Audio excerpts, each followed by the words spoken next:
Welcome to sauce TV. This is Rehan. RGV Ram Gopal Varma. పర్టికులర్గా ఈ పేరు గురించి నేను ఇంట్రడక్షన్ ఇవ్వాల్సిన అవసరం అయితే లేదు, ఎందుకంటే ఈ పేరు అందరికి తెలిసిన పేరే. సో ఫేమస్ రీసెంట్ టైంలో ఫేమ్ అయిన డైరెక్టర్ల కాడి నుంచి నార్మల్ పీపుల్స్ వరకు ఆయన లైక్ చేయని పర్సన్ అంటూ ఉండడు. కానీ ఇటీవల ఆయన కొన్ని కేసులు ఎదుర్కోవడం జరిగింది. ఆ కేసులు ఏంటో ఆల్రెడీ అందరికీ తెలుసు, కానీ దీని గురించి ప్రతి ఛానల్లో కూడా ప్రతి సోషల్ మీడియాలో కూడా ఒక ఇన్ఫర్మేషన్ అయితే పాస్ అవుతుంది. పర్టికులర్గా కొన్ని సినిమాలు తీయడం వల్ల ఈయన మీద కేసులు పెట్టారంటూ, ప్రజెంట్ ఆయన భయపడి వేరే దగ్గరికి పారిపోయారంటూ ఇలాంటి కథనాలు రీసెంట్ టైంలో సోషల్ మీడియాలో వస్తున్న వార్తలు. ఇవన్నీ వాస్తవాలైనా? ఈయన మీద పెట్టిన కేసు ఏంటి, అసలు ఎలాంటి కేసులు పెట్టారు, ఈయన నిజంగానే పారిపోయాడా, ఇలాంటి వివరాలన్నీ కూడా సో మనతో ఇప్పుడు అడ్వకేట్ సుధీర్ ఉన్నారు, వారితో ఇంటరాక్ట్ అవుతాం. అసలు ఏంది ఈ ఆర్జీవీ కంటెంట్, ఏంది, ఎలా పోతుంది, ఎలా ప్రభావం చూపిపోతుంది సొసైటీ మీద అనే దాని మీద డిస్కస్ చేద్దాం. So let's start the video.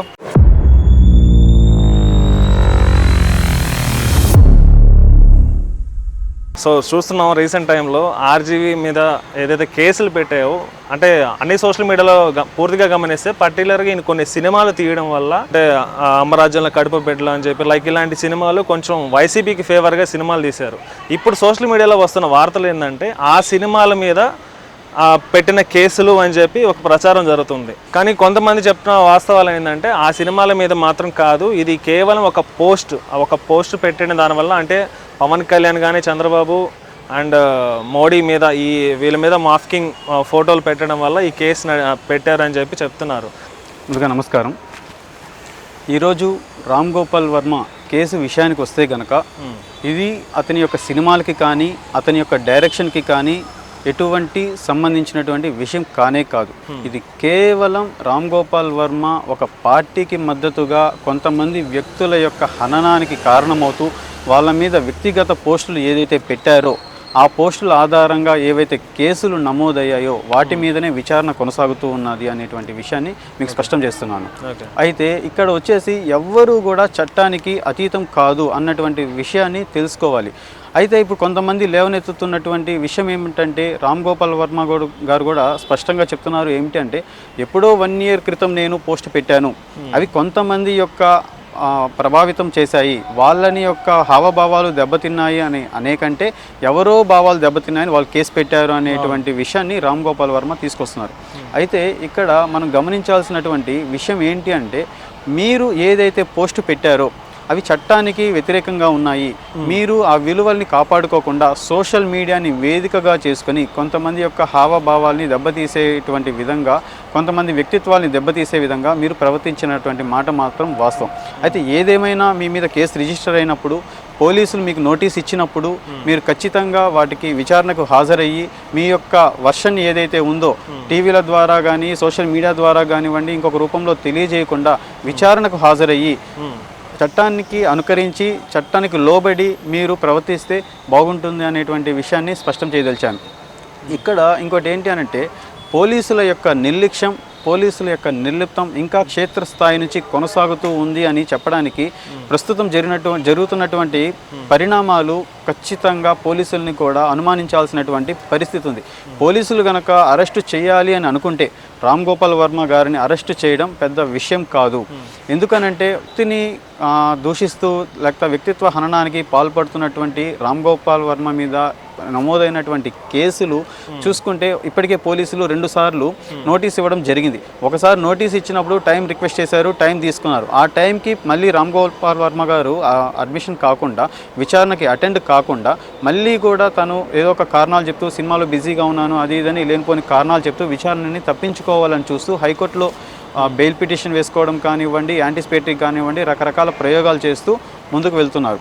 అయితే ఇటువంటి కేసుల్లో పోలీసుల నిర్లక్ష్యం అని ఎందుకు అని అంటున్నామనంటే, అన్వేష్ కుమార్ గారు ఇచ్చినటువంటి జడ్జిమెంట్లో ఏముంది అనంటే, ఖచ్చితంగా 7 సంవత్సరాల లోపల శిక్షలు పడేటువంటి కేసుల్లో 41 నోటీస్ ఇవ్వండి అని స్పష్టంగా చెప్పినప్పటికీ అవి రొటీన్గా జరిగేటువంటి కేసులకు మాత్రమే వర్తిస్తాయి. కాకపోతే ఇక్కడ ఇతను హ్యాబిచువల్గా కావాలని ఒక వ్యక్తి మీద ఏదో ఒకటి, ఒక పార్టీకి మద్దతుగా ఒక అనవసరమైనటువంటి ఆరోపణలు చేస్తూ వ్యక్తిత్వ హననానికి పాల్పడుతున్నటువంటి ఇటువంటి వ్యక్తుల మీద 41A నోటీస్ కానీ ఇవ్వాల్సినటువంటి అవసరం లేదు. ఇటువంటి వాటి మీద డైరెక్ట్గా అరెస్ట్ చేసుకోవచ్చు అనేటువంటిది అన్వేష్ కుమార్ గారి జడ్జిమెంట్లో మనం స్పష్టంగా తెలుసుకోవచ్చు.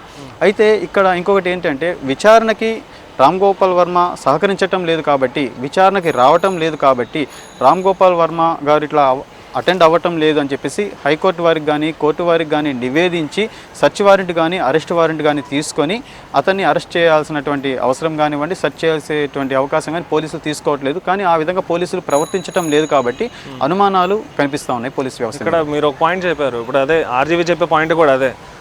ఇది పోస్టులు పెట్టింది 1 year బిఫోరు, కేసులు అయితే మరి ఇప్పుడు పెట్టారు పర్టికులర్గా.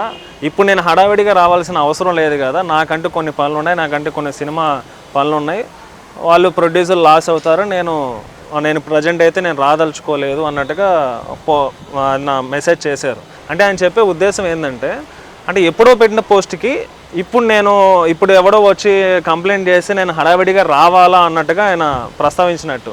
సో ఇది ఎంతవరకు అంటే ఒక పోలీస్ డిపార్ట్మెంట్ని లేక గవర్నమెంట్ని క్రిటిసైజ్ చేసినట్టే కదా, అంటే ఆయన తన బాధ్యతలు ఏదైతే చట్టరీత్యా ఉన్న బాధ్యతలు ఏదైతే విస్మరించినట్టే కదా. అలా కాదండి, ఇక్కడ రామ్ గోపాల్ వర్మ గారు మాట్లాడేటువంటి విషయాలు అప్రస్తుతం.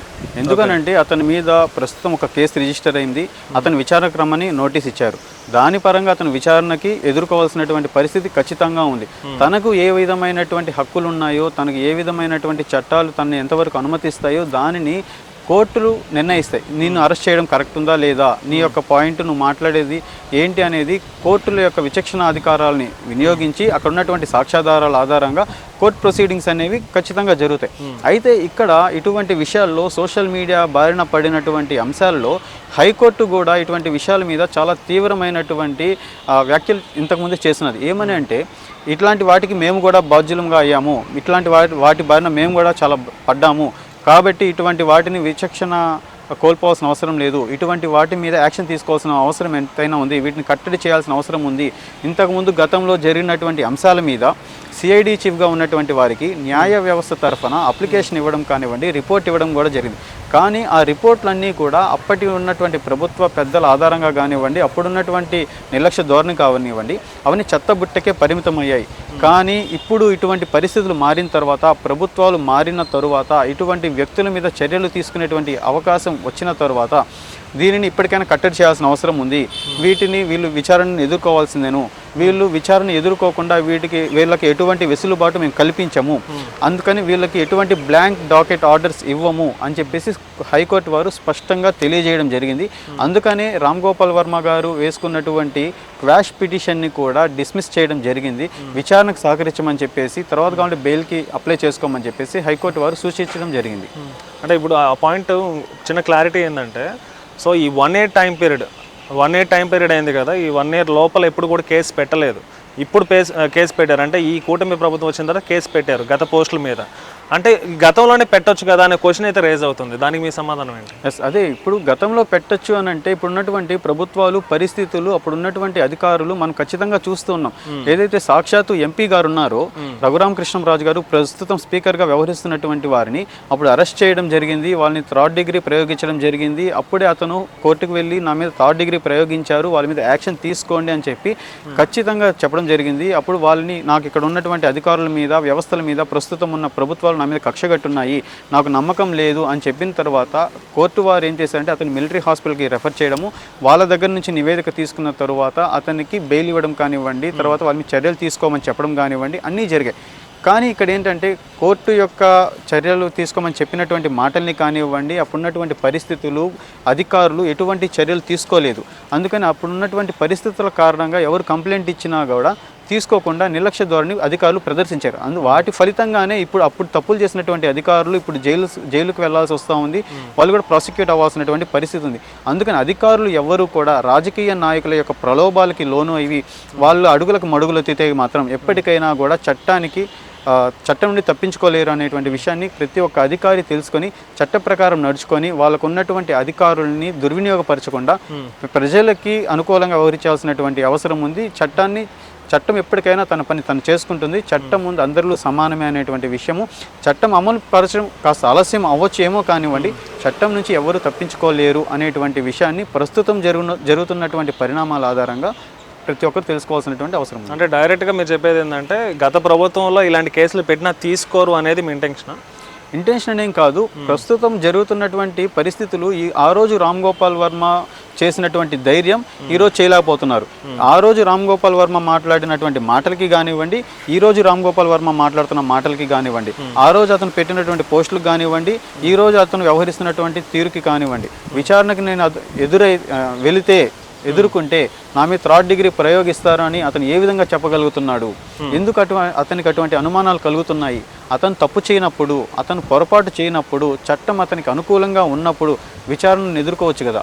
ఈరోజు హైకోర్టుకు వెళ్ళడం, బెయిల్ వేసుకోవడం, లేకపోతే యాంటిసిపేటరీకి వెళ్ళడం కానివ్వండి, లేకపోతే క్వాష్ పిటిషన్స్ కానివ్వండి, ఇవన్నీ అతనికి ఉన్నటువంటి హక్కులే, మనమేం కాదనట్లేదు. ఎందుకు అభద్రతా భావానికి లోనవుతున్నాడు? ఎందుకు ఈరోజు అనుకూలంగా ఈ విధంగా మాట్లాడుతున్నాడు? ఆ రోజు ఎందుకు ఆ విధంగా మాట్లాడవలసి వచ్చింది? తన మాటల ద్వారా ఎంతోమందిని రెచ్చగొట్టేటువంటి విధంగా ఒక పార్టీకి కానీ, ఒక ప్రభుత్వానికి కానీ అనుకూలంగా మాట్లాడుతూ వాళ్ళ ద్వారా లబ్ధి చేకూరుతుందనేటువంటి ఉద్దేశంతో అతను ఆ రోజు చట్టానికి వ్యతిరేకంగా పనిచేయటం వల్ల ఈరోజు ఈ యొక్క ఫలితాలని అతను ఎదుర్కోవాల్సి వస్తూ ఉంది అనేది స్పష్టంగా తెలియజేస్తా ఉన్నాను.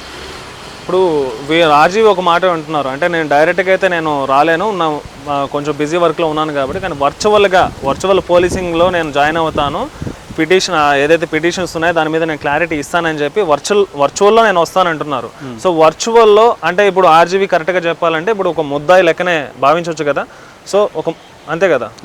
ఇప్పుడు ఈ ముద్దాయికి వర్చువల్ విధానంలో అటెండ్ అయ్యే అవకాశం ఉంటుందా? కరెక్ట్గా చెప్పండి. యాక్చువల్గా రామ్ గోపాల్ వర్మ గారు ప్రస్తుతం ఆరోపణలు ఎదుర్కొంటూ అతని మీద కేసు రిజిస్టర్ అయినందువల్ల పోలీసులు విచారణకు హాజరవ్వండి అని నోటీసులు పంపించడం జరిగింది. అతని వర్షన్ ఏంటంటే నేను డిజిటల్గా అటెండ్ అవుతాను, నేను రాలేను అనేటువంటి భావాన్ని వ్యక్తపరుస్తున్నారు. ఇక్కడ చట్టంలో ఎక్కడ కూడా ఒక ముద్దాయిగా ఉన్నటువంటి వ్యక్తి డిజిటల్గా ఇతను విచారణ చెయ్యండి అనేటువంటి అంశాన్ని ఎక్కడా కూడా ప్రస్తావించలేదు. కాకపోతే విచారణకి ఇతను అటెండ్ అయినప్పుడు విచారణని ఎదుర్కొనేటువంటి సమక్షంలో ఆ అధికారులు ఇతన్ని ఏ విధంగా విచారణ చేస్తున్నారు, ఇతను దానికి ఏ విధంగా స్పందిస్తున్నాడు అనేటువంటి విషయం మొత్తాన్ని కూడా వీడియోగ్రఫీ చేయవచ్చు, దాన్ని డిజిటల్ రూపంలో చిత్రీకరించుకోవచ్చు అనేటువంటి అంశాన్ని చట్టాలు చెప్పాయి. కానివ్వండి, ఈ విధంగా నేను రాను, నేను డిజిటల్లోనే నేను విచారణకు ఎదురెళ్తాను అనేటువంటి విషయాన్ని చెప్పడం సమంజసం కాదు. అయితే ఇక్కడ ముద్దాయికి సాక్షులకి కొన్ని వ్యత్యాసాలు ఉంటాయి. సాక్షులు చేయాల్సిన పనిని సాక్షులుగా ఉంటుంది, విచారణ ఎదుర్కొనేటువంటి వ్యక్తి ఎదుర్కోవాల్సిన విధానం ఇంకొకటి ఉంటుంది. సాక్షులకి అవలంబించేటువంటి చట్టాలని, న్యాయాల్ని నాకు కూడా అవలంబించండి అనేటువంటి ఉద్దేశాన్ని ఇతను ఆపాదించడం అనేది కరెక్ట్ కాదు. ఇతను ఖచ్చితంగా విచారణ ఎదుర్కోవాల్సి ఉంటుంది, విచారణ అధికారుల ముందు అటెండ్ అవ్వాల్సి ఉంటుంది. ఆ తర్వాత పోలీసులు తీసుకునే చర్యలకు ఇతను బాధ్యుడిగా ఉండవలసినటువంటి పరిస్థితి ఎంతైనా ఉంది. రీసెంట్గా ఒక చిన్న ఇంటర్వ్యూలో ఆర్జీవీ ఒక మాట అన్నారు, చంద్రబాబు లోకేష్ ప్రతీకార రాజకీయాలు చేస్తారని నేను అనుకోవడం లేదు, 164 సీట్లతో రికార్డు స్థాయిలో వాళ్ళు గెలవడమే అసలైన ప్రతీకారం, నా సినిమాలు నేను పెట్టిన పోస్టులు ఒక్క ఓటును కూడా ప్రభావితం చేయలేకపోయాయి, నన్ను వాళ్ళు పట్టించుకుంటున్నారని అసలు నేను భావించడం లేదు, నేను అనుకోవట్లేదు అని చెప్పి రీసెంట్ ఒక ఇంటర్వ్యూలో రాజీవ్ చేసిన వ్యాఖ్యలు అనమాట. సో దీని ఉద్దేశం మీరు చెప్పండి, అంటే దీని ఉద్దేశం ఏంటి? అంటే ఇక్కడ పర్టికులర్గా నా సినిమా పోస్టులు, నేను పెట్టిన పోస్టులు ఒక్క ఓటును కూడా ప్రభావితం చేయలేకపోయాను అని అన్నారు. సో అంటే దీని మీనింగ్ ఏంటి? అంటే ఇక్కడ రామ్ గోపాల్ వర్మ గారు చేసేటువంటి వ్యాఖ్యలు కానివ్వండి, విచారణ అధికారులు తీసుకునేటువంటి ఆ స్టెప్స్ని కానివ్వండి, వాటిని డీవియేషన్ చేసేటువంటి విధానంలో ఇతను ప్రవర్తిస్తున్నాడు. నిన్ను విచారణకు రమ్మని చెప్పి నోటీస్ ఇచ్చారు, నువ్వు విచారణకు వెళ్ళాలి, అంతేగాని నా మీద ప్రతీకార రాజకీయాలు చేస్తున్నారు లేకపోతే ఈ విధంగా ఆరోపణలు చేయడం అనేది సమంజసం కానే కాదు. నీ మీద ప్రతీకార రాజకీయాలు చేస్తున్నారు అని మీరు కనుక భావించినట్లయితే ఆ విషయాన్ని కోర్టు దృష్టికి తీసుకుని వెళ్ళండి. మీ మీద విచారణ జరిగేటువంటి క్రమంలో కోర్టులు ఆ విషయాన్ని విచారణ చేస్తాయి, ఆ కోర్టులు నిర్ధారిస్తాయి మీ మీద వాళ్ళు ప్రతీకార రాజకీయాలు చేస్తున్నారా, మీ మీద కక్షపూరితంగా వ్యవహరిస్తున్నారా అనేటువంటి విషయాలు విచారణలో తెలుస్తాయి. కాబట్టి ఆ రోజు ఉన్నటువంటి పరిస్థితుల ఆధారంగా ఆ రోజు న్యాయమూర్తులు విచక్షణాధికారాలను వినియోగించి మీకు న్యాయం అనేది ఖచ్చితంగా కోర్టులో లభిస్తుందనేది ఒక విషయంగా చెప్పుకోవచ్చు. మీరంటున్నట్టుగా నిజంగా కనుక ప్రతీకార రాజకీయాలు చేసే పని అయితే, నిజంగా ప్రతీకార రాజకీయాలకు అనుగుణంగా మిమ్మల్ని ఏదో ఒక విధంగా ఇబ్బంది పెట్టాలి అని అంటే ప్రభుత్వాలు కనుక తలుచుకుంటే, పోలీస్ వ్యవస్థ నిజంగా కనుక సీరియస్గా కనుక ఈ విషయాన్ని తీసుకొని కనుక వెళ్ళుంటే ఈ పార్టీకి మిమ్మల్ని అరెస్ట్ చేసేవాళ్ళు, మీకు నోటీసులు ఇచ్చి, ఒక నోటీస్ ఇచ్చి మళ్ళీ ఇంకొక రెండవ నోటీస్ ఇచ్చి మిమ్మల్ని కాలయాపన చేసేటువంటి విధంగా, మీరు ఇన్ని వ్యాఖ్యలు చేసే విధంగా మీకు ఇంత ఆస్కారం ఉండేది కాదు. గతంలో మనం చూసాం, నటి జత్వానీ గారు కేసు పెట్టారు. దీని మీద ముఖ్యమంత్రి గారు స్పందించారు. ఇమీడియట్గా పోలీసులు అక్కడికి వెళ్ళడము, కుక్కల విద్యాసాగర్ అనేటువంటి ముద్దాయిని తీసుకురావడం కానివ్వండి, దాంట్లో ఉన్నటువంటి అధికారులని ఏవైతే అప్పుడున్నటువంటి ప్రభుత్వంలో అక్రమాలు చేశారు, అన్యాయాలు చేశారు అనేటువంటి ప్రభుత్వం దృష్టికి ఏదైతే వచ్చిందో వెంటనే సస్పెండ్ చేశారు. దాని మీద ఇమీడియట్గా యాక్షన్ అనేది జరిగిపోయింది. అదేవిధంగా ప్రభుత్వం కనుక మీ మీద దృష్టి పెడితే, పోలీసులు కనుక నిర్లక్ష్య ధోరణి కానీ వదిలితే ఈ పాటికి మీరు విచారణను ఎదుర్కొనే వాళ్ళు, మీరు కోర్టుకు వెళ్ళేవారు, మీకు బెయిల్ వచ్చేదా లేదా అనేది తర్వాత విషయం జరుగుండేది. అయితే ఇప్పుడు మీరు పోస్టులు పెట్టలేదు, పోస్టులు పెట్టారని మీరు ఒప్పుకుంటున్నారు. ఈ పోస్టులు పెట్టినందువల్ల వాళ్ళకి ఒకవేళ ఆ గవర్నమెంట్కి మెజారిటీ వచ్చింది కాబట్టి, ఇన్ని సీట్లు వచ్చాయి కాబట్టి నేను ప్రభావం చూపించలేకపోయాను అని మీరు ఇప్పుడు ఏదైతే వాదన తీసుకొస్తున్నారో, అదే కనుక ఒకవేళ సీట్లు వచ్చుంటే కనుక మీరు పెట్టినటువంటి పోస్టులు ప్రభావితం చూపించాయి అనేటువంటి వాదనకి మీరు దిగేవారు. ఇక్కడ ప్రభావితం చూపాయా చూపలేదా, ఓట్లు సీట్లు అనేది తదుపరి విషయం. ఇక్కడ వాళ్ళు మాట్లాడేది విషయం ఏంటంటే వాళ్ళ యొక్క వ్యక్తిత్వాల్ని మీరు కించపరిచారు, వాళ్ళ యొక్క పొలిటికల్ ఇమేజ్ని కానివ్వండి, వాళ్ళ యొక్క పరిస్థితిని కానివ్వండి, మీరు తప్పుదారి పెట్టించే విధంగా వాళ్ళ యొక్క వ్యక్తిత్వానికి హననం చేశారు అనేటువంటిది విషయం. దాని మీద మాట్లాడకుండా డీవియేషన్స్ పోవడం అనేది కరెక్ట్ కాదు. ఇక్కడ ఇంకో పాయింట్ మీరు రేస్ చేశారు, జట్వానీ కేసు అన్నారు. నేను ఇంకొక చిన్న ఇంటర్లింక్ ఏంటంటే, జట్వానీ కేసు కానీ రీసెంట్ జానీ మాస్టర్ కేసు కూడా మీరు చూసే ఉంటారు. ఈ రెండు కేసులు కూడా చాలా ఫాస్ట్గా, చాలా అతను ఎక్కడ దాక్కున్నా కానీ, అంటే వసన దాక్కున్నాడా లేదని పక్కన పెడితే, సో అతను ఎక్కడున్నా కానీ వెతికి తీసుకొచ్చి అరెస్ట్ చేసి జైలుకి వేసారనమాట జానీ మాస్టర్ని కూడా. సో ఇంత ఫాస్ట్గా జరిగింది. మరి ఆర్జీవీ విషయంలో ఇంత అంటే ఇది సీరియస్, ఇంకా ఇది డైరెక్ట్ గవర్నమెంట్ మీద అటాక్ కాబట్టి, సో ఈ కేసుని ఈ జానీ మాస్టర్ కేసు లాగా ఎందుకు ఇంత త్వరగా ఎదిగినా, మీరు అన్నట్టు పోలీసులు డివేషనా లేకుంటే గవర్నమెంట్లోనే ఎవరైనా డివేషన్ చేస్తున్నారా, అసలు ఎలా జరుగుతుంది, ఎందుకు త్వరగా ఎదిగినా ఈ కేసుని అంటే ఆర్జీవీని తీసుకొచ్చి విచారణ ఎందుకు ప్రాపర్గా జరపట్లేదు? ఇప్పుడు మీరు మాట్లాడిన విషయం చాలా ముఖ్యమైనటువంటి విషయం. ఇది ఖచ్చితంగా గత ప్రభుత్వం యొక్క మూలాలు, ప్రభుత్వం యొక్క మూలాలను కానివ్వండి, పోలీసుల యొక్క నిర్లక్ష్యం కానివ్వండి, నిర్లిప్తత కానివ్వండి, స్పష్టంగా రామ్ గోపాల్ వర్మ కేసులో ఖచ్చితంగా కనిపిస్తూ ఉంది. ఇట్లాగా రామ్ గోపాల్ వర్మ విషయమే కాదు, ఇప్పటి వరకు ప్రభుత్వం మారిన తరువాత ఏవైతే ఎఫ్ఐఆర్లు రిజిస్టర్ అయ్యాయో, ఎన్ని కేసులు అయితే ఇప్పటిదాకా ఎఫ్ఐఆర్ చేస్తున్నారో, ఇవన్నీ కూడా చూసుకుంటే మెజారిటీ భాగము అప్పుడున్నటువంటి ప్రభుత్వం సరిగా స్పందించకపోవడము, అప్పుడున్నటువంటి పోలీసులు పట్టించుకోకపోవడము, అప్పుడున్నటువంటి సమస్యలు ఎదుర్కొన్నటువంటి బాధితులకి భరోసా లేకపోవడము, తదితర కారణాల వల్ల వాళ్ళు చాలా ఇబ్బంది పడినటువంటి మాట వాస్తవం. కానీ ఇప్పటికైనా న్యాయం జరుగుతుందా లేదా, ఇప్పటికైనా కూడా కేసు రిజిస్టర్ చేస్తారని అంటే కొన్ని దగ్గర జరుగుతున్నాయి, కొన్ని దగ్గర జరగటం లేదు. ఇదే విషయాన్ని ముఖ్యమంత్రి ఒక సందర్భంలో ఒక మాట ఏం మాట్లాడారంటే, పత్రికల ద్వారా మనకు తెలియజేసింది ఏంటంటే, ఇంకా ఇట్లాంటి వాళ్ళని మనం కనుక తీసేస్తూ పోతే, ఇటువంటి వారిని సస్పెండ్ చేస్తూ పోతే ప్రభుత్వాన్ని నడపలేము, ఇంకా ప్రభుత్వాన్ని నడపాలి అంటే అధికారులు ఖచ్చితంగా ఉండాలి అనేటువంటి అసహనాన్ని ముఖ్యమంత్రి గారు వెలుబుచ్చినటువంటి సందర్భం కూడా ఉంది. కానీ అధికారులు గత ప్రభుత్వం యొక్క మూలాలు ఇంకా వాళ్ళలోనే ఉన్నాయి. ప్రభుత్వం మారినప్పటికీ కూడా అధికారులు స్వేచ్ఛగా పనిచేయటం లేదు, వాళ్ళ యొక్క నిజాయితీని నిరూపించుకోవటం లేదు. అధికారులకి కానివ్వండి, లేకపోతే వాళ్ళ యొక్క నాయకులకు కానివ్వండి, అడుగులు మడుగులెత్తేటువంటి పరిస్థితుల్లో ఇంకా అధికారులు ఉన్నారు. ఈ నిర్లక్ష్య ధోరణిని విడిచిపెట్టాలి, ప్రజలకి వాళ్ళ యొక్క సేవల్ని అందించాలి, ప్రజలు ఎటువంటి ఇబ్బంది లేకుండా పోరాడాలి. కాకపోతే ఇప్పటికైనా కూడా లాస్ట్కి ఏ వ్యవస్థలు సక్రమంగా పనిచేసినా పని చేయకపోయినా న్యాయ వ్యవస్థ అనేది ఖచ్చితంగా అండగా ఉంటుంది. చట్టం అమలు పరచడం లేట్ అవ్వచ్చేమో కానీ చట్టం అందరికీ సమానంగా ఉంటుంది. చట్టం దృష్టిలో అందరూ సమానులే, చట్టం నుంచి ఎవరు కూడా తప్పించుకోలేరు అనేటువంటి విషయాన్ని ఈ విధంగా మీకు తెలియజేస్తాను. సో ఇందాక మీరు అన్నట్టు ప్రతి ఒక్కరికి, అంటే ఇండియాలో ఉన్న అందరికి కూడా భావ ప్రకటన స్వేచ్ఛ అనేది ఒకటి ఉంటుంది. సో భావ ప్రకటన స్వేచ్ఛ అనేది ఎంతవరకు లిమిటేషన్, అంటే ఇలాంటి అన్నెసరీ పోస్టులు పెట్టడం, ఒక ఫేవర్గా ఒక గవర్నమెంట్కి అంటే ఒక పార్టీకి ఫేవర్గా పోస్టులు పెట్టి, ఇతర వాళ్ళని క్రిటిసైజ్ చేసి పోస్టులు పెట్టి, మాఫికింగ్ పోస్టులు పెట్టి, ఇవన్నీ కూడా భావ ప్రకటన స్వేచ్ఛలోకి వస్తాయా? ఒకటి, ఆర్టికల్ 19 రాజ్యాంగం ప్రకారము ఆర్టికల్ 19(1) ఆఫ్ ఏ ప్రకారము భావ ప్రకటన స్వేచ్ఛ అనేది రాజ్యాంగం కల్పించినటువంటి హక్కు. అయితే ఈ భావ ప్రకటన స్వేచ్ఛకి కూడా కొన్ని రిస్ట్రిక్షన్స్ అనేవి ఉంటాయి.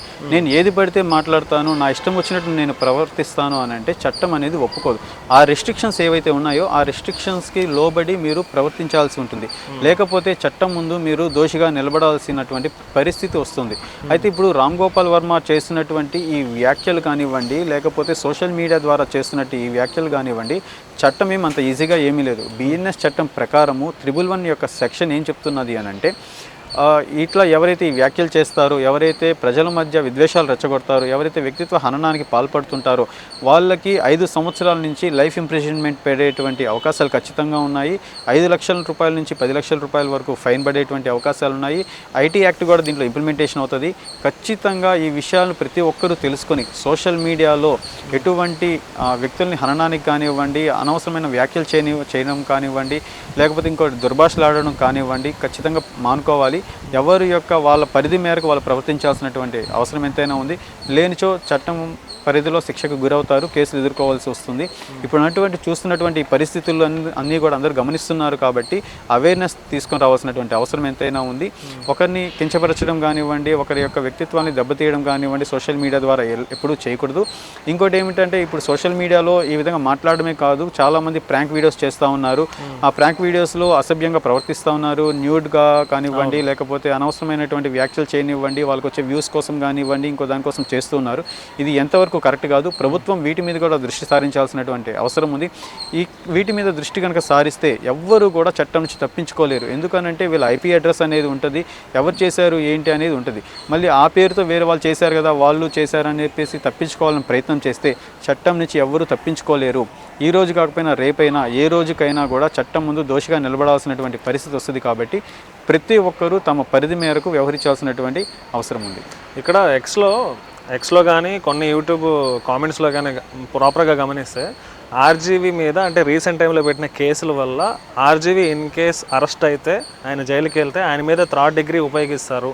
సో అందుకనే అసలు ఆయన ప్రాపర్గా కనపడకుండా వెళ్ళి ఎక్కడో దాంకో ఉన్నారు. అప్పుడప్పుడు మళ్ళీ ఇలా వీడియోస్ పెట్టి నేను ఎక్కడికి పోలేదు, నేను అసలు రావాల్సిన అవసరం లేదు, ఇది అన్నెసరీ కేసు ఇది, సో నేను నా ఇష్టం వచ్చినప్పుడు వస్తానని ఎలా మాట్లాడుతున్నారు అనేది ఇప్పుడు ఎక్స్లో ట్రెండ్ అవుతున్న వార్త అనమాట. అంటే ఆయన మీద నిజంగానే 3rd డిగ్రీ ఉపయోగిస్తారా పర్టికులర్ ఈ కేసుకి?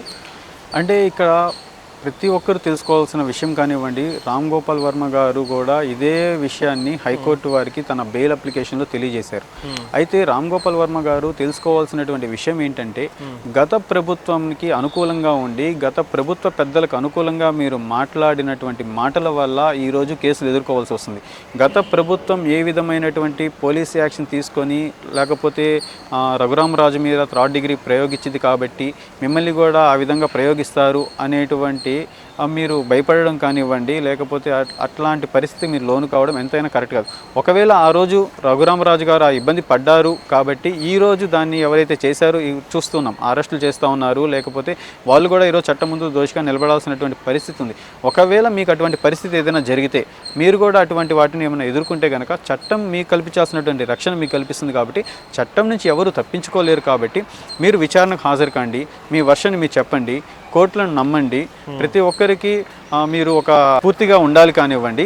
ఈ విధంగా మీరు చట్టం నుంచి తప్పించుకోవడం కానివ్వండి, లేకపోతే నేను భయపడటం లేదు, నేను ఎక్కడికి పారిపోలేదు, నేను వస్తాననేటువంటి తప్పించుకునేటువంటి ధోరణిని మాని భారత పౌరుడిగా చట్టాన్ని గౌరవించేటువంటి వ్యక్తిగా ప్రజలకి స్ఫూర్తిగా ఉండాల్సినటువంటి మీరు విచారణ ఎదుర్కోవాలి, కోర్టులను గౌరవించాలి. ఈ పాయింట్ కూడా రేజ్ అవుతుంది. అంటే ఆర్జీవీ అంటే బిగ్గెస్ట్ సెలబ్రిటీ, ఒక పెద్ద సెలబ్రిటీయే ఇలా కోర్టు వాయిదాలని తప్పించుకొని ఆ పిటిషన్లకి కరెక్ట్గా స్పందించకుండా ఎక్కడో కూర్చొని నా ఇష్టం వచ్చినప్పుడు వస్తాను అన్నట్టే. సో నార్మల్ పర్సన్స్కి మరి వాళ్ళు ఎలా దీన్ని తీసుకుంటారు? అంటే నార్మల్ పర్సన్ ఎవరైనా చిన్న కేసు పెడితేనే త్వరగా రండి అని చెప్తారు. సెలబ్రిటీలకు ఒక న్యాయం, నార్మల్ పర్సన్స్కి ఒక న్యాయమా అనేది కూడా ఇప్పుడు ప్రస్తావిస్తున్న న్యూస్ అనమాట. సో ఒక బిగ్ సెలబ్రిటీ అయ్యి ఉండి కోర్టుని తప్పించుకొని తిరగడం, ఇలా కావాలని పిటిషన్ల మీద ఏదో ఒక petition, wrong petition, right petition ఏదో ఒక వేసుకొని తప్పించుకొని తిరగడం ఎదుటి వాడి మీద అంటే నార్మల్ పర్సన్స్ మీద ఎలాంటి ప్రభావం చూపిస్తుంది? వాళ్ళు కూడా తప్పించుకునే ప్రయత్నాలు చేస్తారు కదా, అప్పుడు చేయరండి. ఇప్పుడు రామ్ గోపాల్ వర్మ చేసేటువంటి ప్రయత్నాల వల్ల నార్మల్ పర్సన్ కానివ్వండి, ఇంకొకరు కానివ్వండి ఇటువంటి చర్యలు చేస్తారు అనేది అసంభవం. ఎందుకంటే ఖచ్చితంగా చేయలేరు. రామ్ గోపాల్ వర్మ తనంతట తాను ఇటువంటి చర్యల వల్ల కేసుని క్రిటికల్ చేసుకొని ఈ విధంగా పబ్లిసిటీ చేసి, రామ్ గోపాల్ వర్మ అంటేనే ఒక పబ్లిసిటీ స్టంట్ అనమాట.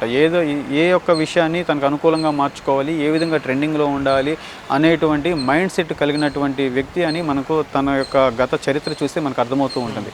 కానీ ఇటువంటి విషయాలు తను చేయడం వల్ల ఖచ్చితంగా కేసుని కాంప్లికేట్ చేసుకొని అరెస్టు వరకు పోయి తను అంతటా తానే సమస్యల్లో తెచ్చుకున్నాడే కానివ్వండి. వాస్తవంగా చూస్తే రామ్ గోపాల్ వర్మ ఫస్ట్ నోటీస్కి తను రెస్పాండ్ అయ్యి విచారణ ఎదుర్కొంటే పరిస్థితి ఇంత దూరం వచ్చేది కాదు. కానీ ప్రజలకు కూడా ఇతను తప్పుడు సంకేతాలు పంపిస్తూ ఉన్నాడు. ఎవరైనా సరే పోలీసు విచారణని ఖచ్చితంగా ఎదుర్కోవాల్సి వస్తుంది. చట్టాన్ని గౌరవించాల్సినటువంటి పరిస్థితి ఉంది. చట్టం నుంచి ఎవరు తప్పించుకోలేరు. అతను తప్పించుకున్నాడు కదా నేను అనేటువంటి వ్యవస్థ కానీ పరిస్థితులు కానీ ఎక్కడా ఉండవు. పోలీసు ఇచ్చినటువంటి నోటీసుని తీసుకోవాలి, విచారణను ఎదుర్కోవాలి, తన యొక్క వర్షన్ ఏదైతే వాంగ్మూలాన్ని అక్కడ రికార్డ్ చేయించుకోవాలి. తర్వాత న్యాయబద్ధంగా న్యాయస్థానాల్లో తన న్యాయం కోసం పోరాడాలి. అల్టిమేట్గా తనకి ఖచ్చితంగా న్యాయం అయితే ఎవరికైనా కూడా తప్పు చేయనప్పుడు ఎవ్వరూ కూడా శిక్షను ఎదుర్కోరు. ఖచ్చితంగా తప్పు చేసిన వాళ్ళే భయపడాల్సి వస్తుంది. అందుకని ప్రతి ఒక్కరూ కూడా చట్టానికి అనుగుణంగా వ్యవహరించాల్సినటువంటి పరిస్థితి ప్రతి ఒక్కరు తెలుసుకోవాల్సినటువంటి అవకాశం ఎంతైనా ఉంది.